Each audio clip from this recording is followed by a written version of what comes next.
Nga mbledhja e grupit të Partisë Demokratike, Sali Berisha lëshoi akuza në drejtim të kryeministrit Rama. Berisha u ndal te skandalet e rastit Balluku, ndërsa shtoi se pas Ballukut fshihet vetë Rama.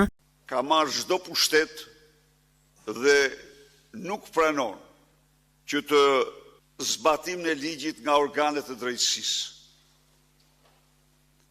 Tregon se për atë nuk ka ligj, nuk ka kushtetut, nuk ka organe drejtësie.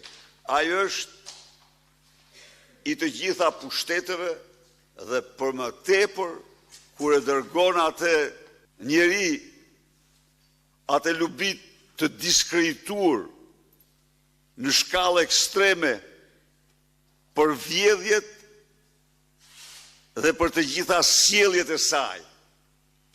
Se nuk është pak shqiptarët panë se çfarë llumi kanë në qeveri që përdorin cila është gjua e qeveritarëve e njerëzve që i qeverisin ata.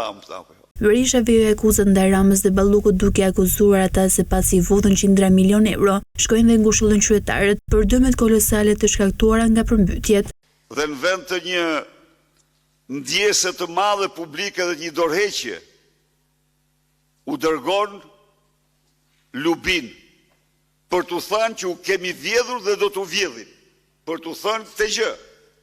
Po si mund të dërgohet ajo?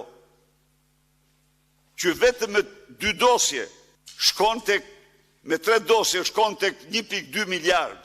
Grabitja, plaçkitja e parave qytetarëve shqiptarë natyrisht nga Rama. Është Rama mrapa.